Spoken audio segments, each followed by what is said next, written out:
Monday, everybody. Welcome back to the Couchside Judges. I'm Scott Fontana. Follow me on Twitter at Scott_Fontana. And I'm Dan Urban. Follow me at the Dan Urban. Follow the podcast at Couchside Judges. And make sure you read the scoring criteria. Every single word. Don't skip them. Don't skim it. I don't know if you're a speed reader. Slow yourself down and read this thing. Yes, please. Especially because Dan said please. He's a polite man. Known for his manners. I don't know. Are you? Actually known for your manners? I messed up the intro. What'd you do? I forgot to tell everyone to listen and subscribe on YouTube and everywhere else. Oh, yeah. Hey, do that. Do the thing. Yes. All right. Maybe we should just go back from the top. Hit the music. No. Dan, this probably won't be as long of a program as we had last week because there's a little bit of a drop off between UFC 300 and just PFL 3. Yes. Just a little bit. It's just the way it is. This is not an anti-PFL message. It's the world we live in, sir. There actually was no UFC this week at all, which I think is a good thing on a couple levels because it allows us to really soak in the events of what happened at UFC 300. Yes, and it allowed Dana to post a video destroying the media. When you say the media, to be clear, you mean like 80% of these people were like Redditors. Ariel was on there. You're right. Ariel also said a lot of things that were essentially defending Dana White and UFC 300. So he's just cherry picking. They're just cherry picking. That's how it is. Yeah. Well, I didn't make it because I didn't say anything. So whatever. The quality of UFC 300, I always thought was very deep and just didn't have that like, oh my God headliner. I had suggestions to make it better. They didn't take those, but well, it was still very good. Count yourself lucky you didn't make it into the video then. I would have loved to make it in the video. Mm-hmm. You probably would. I had no issues with it other than the main event wasn't Jim versus Islam. Well, yeah. That was my only issue. Mm-hmm. They should have put that in. That would be way too much comedy for them. But anyway, a very serious group of people. We're not really here to talk about UFC too much, though, because, again, they are off this week. They are back next week. We'll talk about that at the end, I guess, because, we're contractually obligated to. Well, not really, but, Look, there are fights happening at the Apex, so we kind of have to mention it. But at any rate, PFL will be the topic du jour today. Mostly, from a contested round standpoint, it's going to be on PFL 3, the one that just happened on Friday over in Chicago. But I figured this would be a good chance for us to kind of just look back. And I know you didn't watch very closely the events that unfolded over the course of 3 PFL events. But do you have any takeaways from the first leg of this PFL season, the first 3 events? No. None at all. Cool. Moving on. They still got their stupid stats on the screen, the stupid AR scorecard, the stupid No, it's computerized page. Scoring now. They've changed the name of it every year. I mean, there's a gimmick for everything. Everything. You're a big fan of the ring announcer. Sure. Or the cage announcer. Yeah. Big fan of his. Yeah. I mean, where's Lillian Garcia? She lost her voice like in the middle of an event. That was weird. And then we never heard from her again. I actually am very curious what happened to her. I was enjoying her. She was fine. But yeah, safe to say you don't really give It's fine. PFL's fine. It's just fine. I kind of expect more for an ESPN. What are you expecting at this point? It's the same, like we've seen this product for years. I know. I just expect. I'm happy that their pacing has gotten incredibly better. It's definitely better. We can turn it on, and all of a sudden there's a fight. When we're going back to the old. They have quality fights. I was entertained by the fights for sure. I think absolutely the quality of the field is vastly improved. The gimmicks are what just like turns me off. Yeah. So no, I think that's absolutely a fair critique of PFL in general. Is just the fact that a lot of it is very gimmicky. It's super gimmicky, and it doesn't feel like it's necessary to be so gimmicky. I mean, by the very nature, it's the season, right? They have to beat it down your head, your throat that yes, there's 6 points for a first round finish, and 5 for a second, and 4 for a third, and 3 points if you win a decision, and no elbows. for no acceptable reason. I'm sorry. Whatever they've said has never been enough. It is dumb to not have elbows in mixed martial arts. Really silly. But I will say, I like you. I think the pacing has gotten better. I still think they should revisit the way they air the product during what would be an ESPN commercial break when they're showing the ESPN Plus feed, because, well, sometimes we get hot mics and stuff, and well, we all know what happened there now at this point. But I think just in general, do something, put something on, just air like a video package on that. the Big John implementation is great, I think. I like the way they do it with Big John coming in and just kind of giving the take there. I think it's good. I'm curious when he films that, because it's talking over like the first like 45 seconds of the next round. And I can't imagine that he's doing that live. It's probably recorded between rounds, but imagine if he was, and then he had to comment on the round that he just saw, but he only watched 4 minutes of it because he was talking over the first one. That'd be weird. So I'm gonna just cross my fingers that I was right the first time. He just films that thing immediately, and then they share it when it's time, because it is good. It's good to have. I would like to see the UFC incorporate something like that with an official. Clearly, they don't get along with John McCarthy, but maybe one day there's another official they can bring in to do that. Ron McCarthy. Ron McCarthy is still an active judge. They will. He officiated the main event of UFC 300. We'll have father versus son. Yes. In the Mike Pereira position. Yes. For the football fans out there. Although I think Gene Steratore has taken over as the more premier official. Well, Gene Steratore also does the college basketball. Mm. He is he's like a double threat. Yeah. Imagine John McCarthy stepping in and doing boxing too. Be something. It'd be kind of like that. I don't think he would. I don't think that's where his talents lie. Yeah, my takeaway more or less is that I appreciate the quality of the field has definitely improved, and that realistically, by the completion of most of these seasons, you could be looking at some men and women who legitimately belong amongst some of the best in the world, as opposed to, hey, they just so happen to get lucky enough to be in this field of people that they were good enough to be the $1 million winner in. And now how long we gotta wait for a second regular season fight? June. Early June. And then playoffs are August.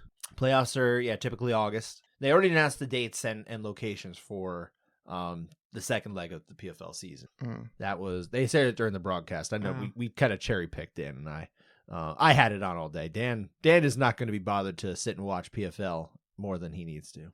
I was working, ran into our good friend and fan of the show, Ari, again. Oh, the actor. Yeah. The one you paid to yeah, totally. Yeah. It's good to see him. Poker tournament. It was a fun time. Mm-hmm. None of my fans ever come to see me. Hey, I'm special. You are. You always have been. That is a fact, my friend. Yeah, I guess on the whole, I would say PFL has improved. It's still stuck in a lot of its old ways, so that's probably not going to change over the rest of this year. And it probably won't change between now and next year either. But hey, baby steps, I guess, right? Yeah. As far as the actual action, before we get over to the contested rounds, and honestly, we can't say too much as far as like takeaways about the actual field and that kind of thing, because it's going to be a one-sided conversation where Scott answers with his thoughts and Dan just says, okay, I didn't watch, but cool. But suffice to say, there are fighters that I came away very impressed with, which we'll touch on as we kind of go through this. But there is one thing, again, before we get to contested rounds, for the adventures in officiating that we should get to kind of in this early part of the show, I think, right? The victory that Brendan Loughnane picked up over Pedro Carvalho, first round TKO, gets the 6 points in the PFL standings. He is the leader, has the edge on finished time in the first round with another fighter who has a 6 point, quick six, is that what they call it in the PFL? Quick six, right? Quick six. Yeah. Yep. That's their branding for that. But Brendan Loughnane's win came with a little bit of a stink being made about it, sir. I don't think anyone was questioning whether Brendan Loughnane was winning that fight at that moment, but there were a lot of people saying that referee Kevin McDonald, who taught the judging course that we participated in at ABC, and also was in charge of there were 2 refereeing courses that happened at ABC. There was one for, I guess, for lack of a better term, beginners, right? And I think it was beginner. Was it beginners? Beginner and advanced. Okay, beginner and advanced. I couldn't remember the names. That was taught by Blake Rice, who actually worked the main event of this PFL event. But Kevin McDonald led the other one, the advanced course. So obviously entrusted by the ABC to teach, and very much clearly a veteran official in his own right. But yes, his stoppage here came under fire as being too early. Dan, did you have any thoughts on that before we kind of go deeper into the show? I mean, well, Carvalho was doing the Nick Diaz, on all fours, versus Paul Daly defense thing. Mm-hmm. I'll say this: he ate a lot of unanswered shots. It's fair to say. I don't think he was hurt. I think probably Randy Couture's on, probably good to speculate that he probably thought when he dove for the leg, he was hurt, possibly. A little sloppy and thus looked that way, yeah. So he erred on the side of caution and protected the fighter, I guess. Sure. But he really wasn't. I mean, after the fact, we could see he's really not hurt. So no, he's really not.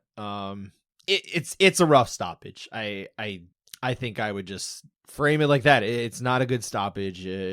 I've seen some of the other stoppages that Kevin McDonald has come under fire for in the past. The TJ Dillashaw one against Henry Cejudo comes to mind. I thought that was fine. I defend that one still. Mm-hmm. I don't have any problem with that one. Was that all? It was also Iwan Cutelaba, right? Yeah, Cutelaba. That's all against on Cutelaba. Yes, absolutely. That's all on him. Yeah, that was a different situation. This is one that, and I say this with a lot of respect for Kevin McDonald as not just an official in terms of him training other officials, but I think he's actually a very good referee. But yeah, this is a bad stoppage. I can't really defend it too hard. I would think he saw what he saw, right? Mm-hmm. Maybe there's elements to this we're not seeing because we're not seeing the look in his eyes. We only have the behind view, right? Well, if you notice, after one shot, Kevin jumps in like, oh. Yeah. And then he backs off. And I think that's the thing, too, is and I saw someone point this out during the discourse on social media that kind of came from this, right? I can't remember who it was at this point. Maybe Caposa. But someone pointed out that, look, if you jump in, then it's probably not as bad. But like he let it go and he didn't seem that bad. So when you're looking at it and it's like, okay, you've got some time to really think it through and he still doesn't seem that bad. Why are we stopping it now? But it's tricky because if he was close to doing it before, maybe he saw something else that made him, all right, now I have to do it. I still think it's a rough stoppage, but without all the feedback, it is hard to get into that one too crazy. I would also make the case that probably Pedro Carvalho is still not really going to come back in this fight. There's a lot of ways where he can. I think anything can happen, but I'd say the percentage is low of him actually coming back and really doing something on this. I would agree. So, I mean, I've seen way worse from Angel Hernandez. So, we're not talking about baseball, sir. I'm just gonna say the couchside umpire is a different program. Oh, okay. Yeah, sorry. Hey, that'd be something interesting. Not for me. Not for me. But I'll bet you can find someone to do couchside umpires with.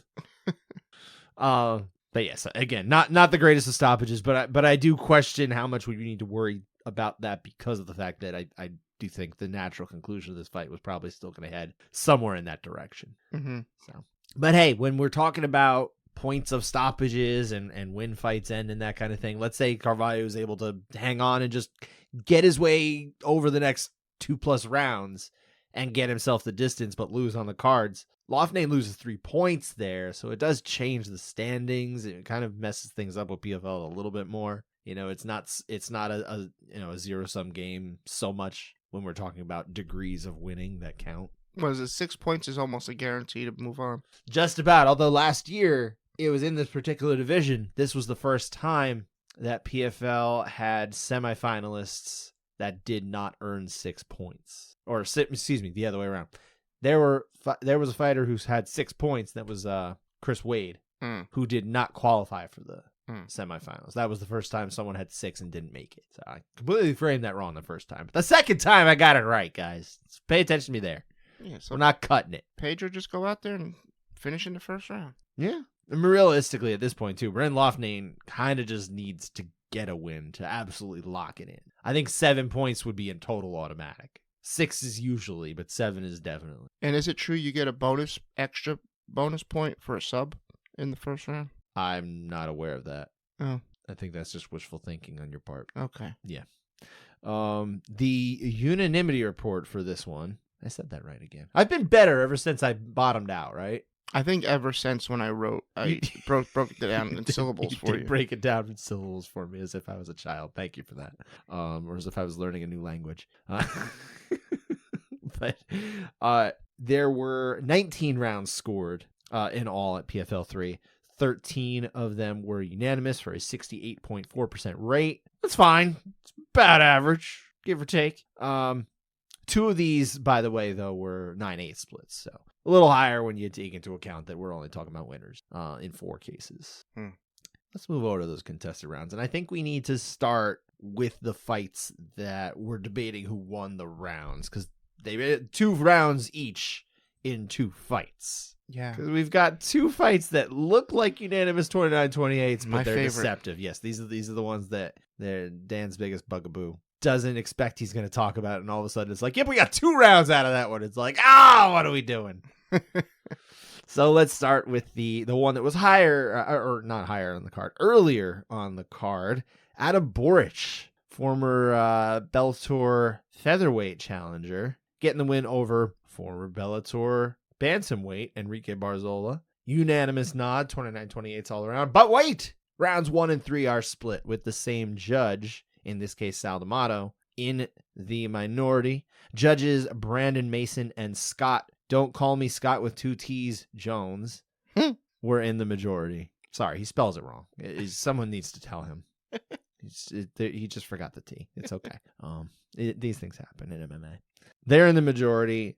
Sal D'Amato's in the minority. We're going to get to the bottom of where we feel about this, starting with round 1. Dan, what happened? Yeah, very close round, but early on, and for most of the round, I thought Boric was landing at will. Hard leg kicks. He drops Barzola. Barzola late, though, lands something that wobbles Boric a bit. I'm not really sure what it is, but he's definitely hurt. Gets ragdolled, a few mat returns, and, kind of slamming him a little bit. Gets his back taken, lands some strikes from there. However, here's where I land, is Boric has Barzola stuck on the cage, and he lands a bunch of lefts until the bell rings. That's what keeps Boric ahead for me, 10-9. I did not go that way. I went the other way. I went for Barzola. I think he definitely did. Not definitely. I in my assessment, I think he was able to take it to the point where he wasn't able to necessarily relinquish it once again with that late kind of flourish, because there's a period of this fight where Boric straight up disappears. He doesn't do anything. It's not just because his back was taken. Well, no, in that period, he gets whatever hit hurts him. I still don't even know on the replay. Mm-hmm. He gets ragdolled a little bit, and then he gets his back taken. Yeah. But I mean, that's not a long part of the round, though. It was not necessarily, but there's a period of the fight where, again, he just disappears on me, and I think that Barzola is having some real good success here. And it's not just the fact that he takes it back, but he is landing those strikes from back there too, in a nice dominant position, which you like to see, right? You hate to see them just hold on to that back and not do anything with it. No, it's that's a good spot. He was trying. I think he's landing okay there. Probably not going to knock him out or anything, but those are good free, quote unquote, free shots, right? Like nothing's gonna come back to hurt him, so he can just have free reign to do what he wants there, and he was doing it. Could he have landed a little harder? I don't know, maybe, but I thought he did well there. I went the other way. I get it. There's nothing wrong with going for Boric here, but I did go for Barzola, so I sided with Sal D'Amato. You said Sal's wrong. You said he's a bad judge. I didn't say these things. You said those things just before. It's all on tape. Never. You can rewind and find out. You had it for Boric. You had the majority. I had the minority with the Dan Urban 2023 Judge of the Year. Yes. Mm-hmm. All right, let's go to round 3. Really close rounds. Both guys let it all go this round. Really just think Barzola landed the more impactful shots. Would have loved to have been cage side for this round. I think this is a round where you need to be cage side for that perspective. On TV, it looks like a lot of shots may be missing coming from board side or not landing as cleanly. Very close round. Like I said, I want to be cage side. I want that perspective to score this round. But from what I've got it for Barzola 10-9. No, I went for Boric here. So again, I sided with the judge that you obviously disrespect in Sal D'Amato. All right, we're gonna keep this up. We're gonna keep this up. It was close. This is super close. I don't really have a problem going either way, and I like your point that there are times where realistically it just helps to be in the room and seeing the fight live and getting that extra feedback, right? The noises, the kind of the feel, right? Yeah. There's a different feel when you're there, and you can see so much better of the shots that are landing. Mm-hmm. And I mean, for goodness sake, at least when you're in UFC and other promotions that will do this, you get a screen too, so you get two angles. You get to choose which one you want. So I don't see any problem with that. But yeah, it's close. I sided with Boric. It could have gone either way. Mm-hmm. So you again had it the same way as judges Mason and Jones. Jones, of course, doesn't know how to spell his first name. It is what it is. I'm sorry that your family gave you the wrong Scott. Let's I think we move on from this, right? Let's move on to Kai Kamaka III getting the win over Bubba Jenkins. Again, a deceptive 29-28 all around, where we've actually got to talk about rounds 1 and 2.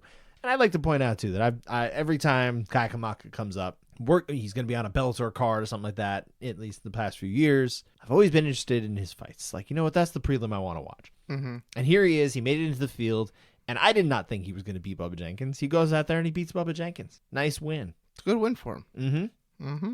3 points in standings. I almost kind of established him as maybe a bit of a dark horse in this field here.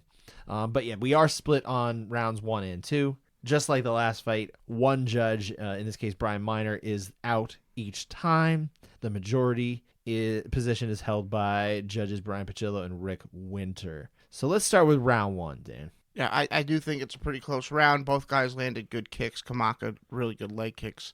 Some good punches. You get that one weird reaction off of a Kamaka strike that Jenkins gives. I thought it was a slip. Others may have read it as a knockdown. I do think that's what the round comes down to. But on the whole, I score for Jenkins 10-9. No, I think it's really close. I think Jenkins is definitely winning early, but I do think Kamaka chips away. I don't necessarily think that knockdown was an actual knockdown, like the one we're talking about anyway. But I kind of just gave Kamaka the slight edge. I think John McCarthy was onto something too in his assessment that, hey, there's those kicks there of Kamaka. I think they're just a bit of a difference maker. So edged it out for me. So I sided with the minority judge here being Brian Miner, and it was Brian Pachillo and Rick Winter who you saw the position of giving that to Jenkins. Yeah. Let's go to round 2. Close on the feet. I think both guys landed, pretty strong shots. Jenkins did get to the back. He attacked the neck, but nothing close, nothing really that great. I think the edge goes to Jenkins. No issue either way. I had it for Kamaka. I like Kamaka here, but it's close. It is. These first 2 rounds are really just a competitive fight is what it comes down to. But yeah, so I'm opposite of you here. I did give it to Kamaka. And thus, round 3 being a Kamaka round, I gave every round to Kamaka. You already gave 2 rounds to Bubba Jenkins, who is the loser in this case. So you actually technically scored Bubba Jenkins as your winner. All right. I guess. But you're the one who's in the minority this time. I saw it as Judge Pucillo and Winter, whereas you saw it with Judge Miner. So as much as this was a unanimous 29-28, I had a 30-27 and you had a 29-28 the other way. I guess. It's the way I didn't watch round 3. I might have had a 30-27 the other way. Well, or would that have been bad? I didn't watch it. I don't think it would have been great. Okay. I don't think it would have been great. I did not see round 3. Let's leave it at that. Yeah.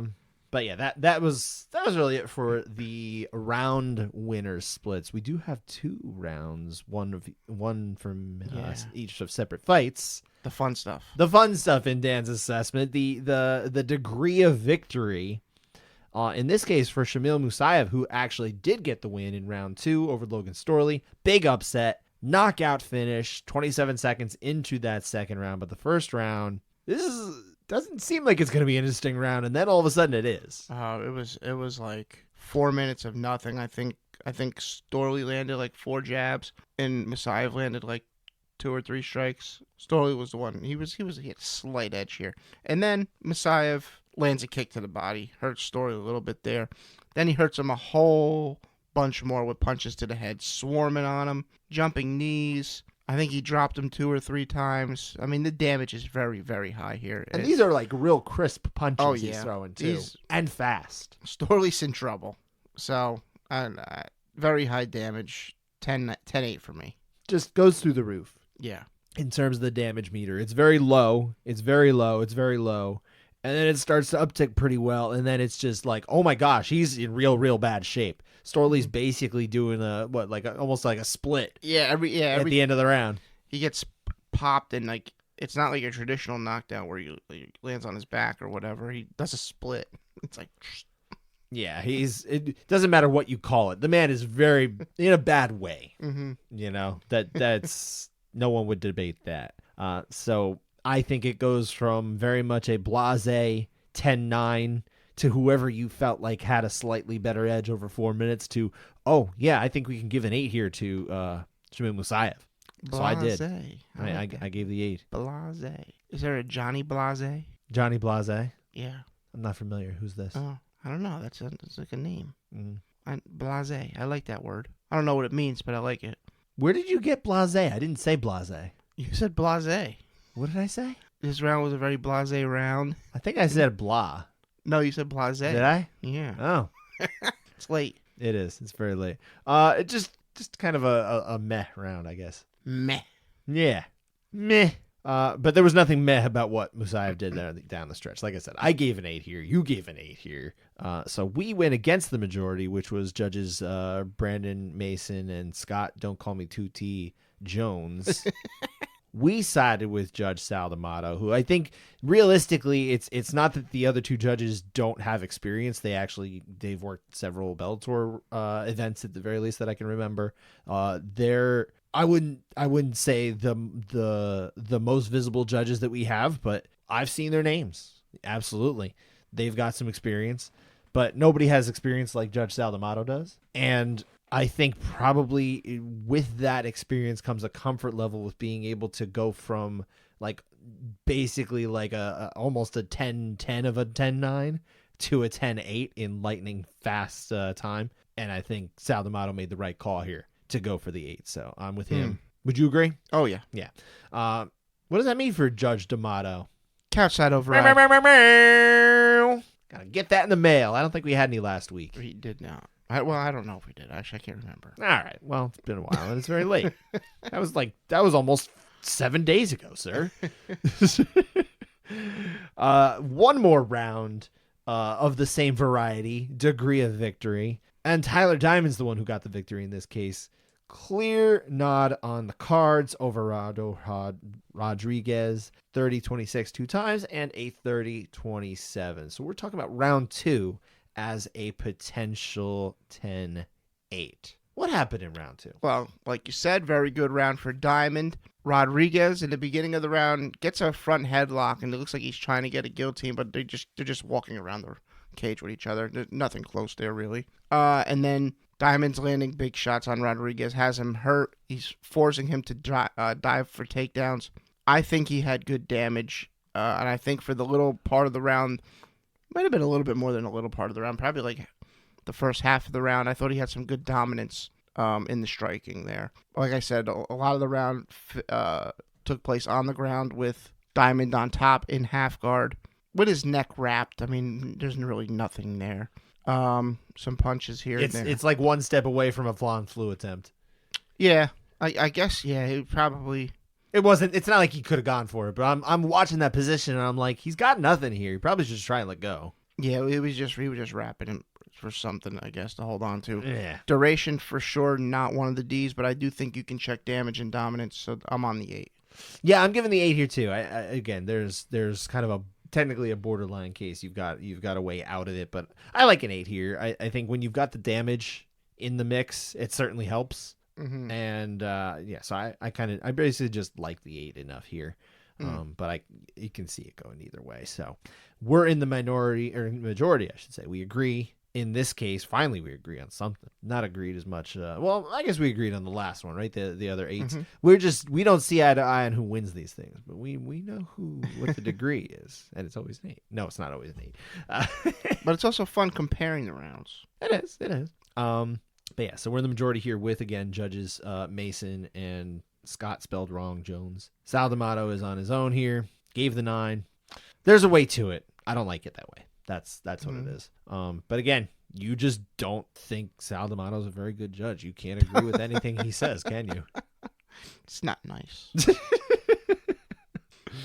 Should take away his license. You were just saying before we got on there. I was not saying You were not saying that. That's true. Yeah, I made that up. Honestly, I make up most of the stuff on this show. Everything's fake. It's all fake. Yeah. Yeah. Rodriguez's eye was bested up bad this round. It was. There's some real visible damage there. Like that counts. But that's some of the stuff. I talk like the previous round, the guy's equilibrium's gone. Mm-hmm. Like, and this other guy, it's kind of his eyes just hurt. But the So eye, it's I mean, it's that's important part of your body. They say that. There was a video of Bisping showing how he puts his eyes in. Yeah. Oh, it was like This is a good it tangent. was fascinating. Yeah. He's like, yeah, they're gonna paint this one to look like this one, right? He just put like the blanket. I'm like, that is creepy. Yeah, he. I watched the documentary about him. It was, gosh, how long ago? It was a couple of years now. And they showed a little bit of that in there too. I don't know if it was a clip from that you saw or what, but No, this was new. Oh, I think it was new. oh, okay. He was getting a new eye put in. Mm-hmm. That's good. Sometimes you got to replace the old eye. Yeah, he does. He said because your Like my eye glasses are getting old. shrinks. Sometimes I need to get new glasses. You know, your eye gets old. Sometimes you got to replace your eye. Mm-hmm. It's just the way it goes. Mm-hmm. Yeah. But that is it for our contested rounds. We do have 6 finishes off of PFL 3, 4 KO or TKO, 2 by submission. 5 fights ended in the first round. Dan, what was your favorite? Scott, sing it with me this time. Mm. Shamil, Shamazel, Musayev by KO Incorporated. You should know it now. No.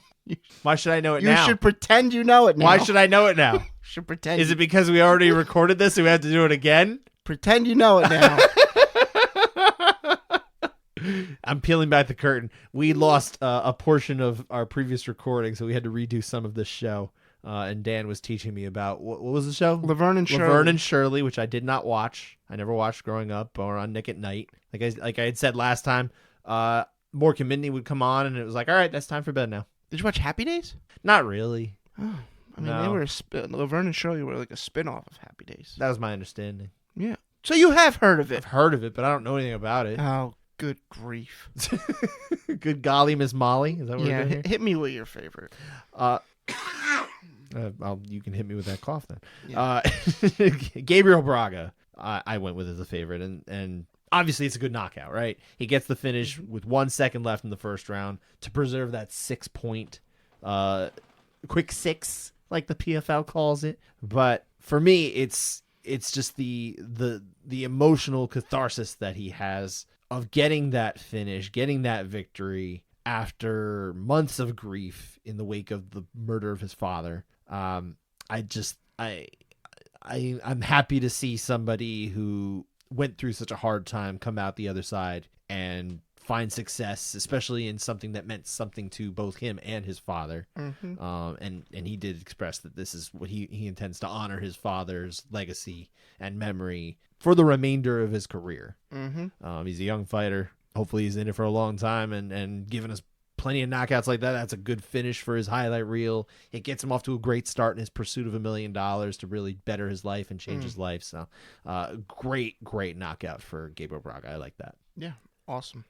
And that is it for PFL 3 and this leg of PFL. We're not going to be talking about PFL until it comes back around in June at Uncasville. Mohegan Sun. And then South Dakota. Yes, they're hitting up all the old Bellator stomping grounds. That's basically what it is. Hey, whatever. If it worked for them, did it work for them? Then it can work for PFL maybe. But that is, like I said, that's it. Looking ahead to next week, we've got UFC Vegas 90 in the warehouse. 7 p.m. Eastern Time. Main cards start on Saturday. Mateus Nicolau against Alex Perez. 125-pound men's flyweight headliner. I like that they're doing more of these. I don't know that this fight matters all that much, except for if Mateus Nicolau wins, because Perez he's lost, 3 in a row? It's a lot more, 3 in a row. It's a lot more important of a fight than we've had in the past headlining these cards. There is more than some, but yeah. I mean, think about earlier this year, though. Even at flyweight, we had Brandon Moreno against Brandon Royval. That was a really important flyweight headliner. But it wasn't in the Apex. True. Just strictly Apex. Yeah. Now, this was supposed to be Nicolau against Manel Kopp, who, cannot show up for a flyweight fight and make the flyweight limit. He pulled out with a lot more time this time than, the day of or the fight or the weigh-in or whatever. But nonetheless. I wonder if he's ever considered just cutting off like a part of the body, like Ronnie Lott would, to make weight. What if he'd just fought at bantamweight? Like he would probably do okay there. He can do that easy. I think he would do fine at bantamweights, and I've been pushing for that for a while. So I guess he doesn't have to mutilate himself. Yeah, ideally. Yeah. Yeah. But Ronnie Lott would. Hey, if you had to cut off a digit, what would you cut off? How do you not have an answer ready to go? Pinky toe. Pinky toe's way too important. You think? Yeah. For what? Balance. Ring toe. Maybe. I would have said pinky on my left hand. I'd give up my left pinky. Don't need it. In fact, I'm going to get rid of it after this show's done. I'm really not. Well, the pinky on my left hand is the finger that is damaged. Yeah, what do you need it for? It's already a bum finger. It's useless to you. How would you reach the Q on the keyboard? Oh, dude, just you gotta one finger type with each hand. you got you gotta type like the really honestly old no. Typing would become very hard, especially shift wise. I'm not good using the right pinky on the shift. And for real, how are you going to hit that semicolon? You know how often you use that semicolon? Yeah, I don't know, man. Not at all. I like to keep all of them. All right. How about we do that? And then we move on from this weirdly morbid conversation into the other fights of interest, which is also kind of a morbid thing to think about on this terrible card. But Ryan Spann and Bogdan Guskov at 205. I'm always interested in Ryan Spann fights. Spann's interesting. He could be potential for violence is there, Mm-hmm. I like that. I don't know much about Guskov, to be perfectly honest, but yeah, I'm intrigued. And then Tim Means. I'm always up for a Tim Means fight. He's got Uros Medic in this one at 170 pounds. You're up for a good Dirty Bird fight, right? Yeah, let's go. Yeah. Anything else? Not really, no. Yeah, that's about me too. I got to, and as far as our contested rounds candidate, I put down Ivana Petrovic against Liang Na at women's flyweight. I am playing the percentages on this one. Can't go wrong. I feel like it's going to happen. I think we're definitely talking about this fight at some point. All right, that does it. Once again. Yeah, we'll be back with some more warehouse stuff. Yay! Next Monday. Yeah. We like to talk about warehouses. Yeah. Well, thanks for listening. Take care, y'all.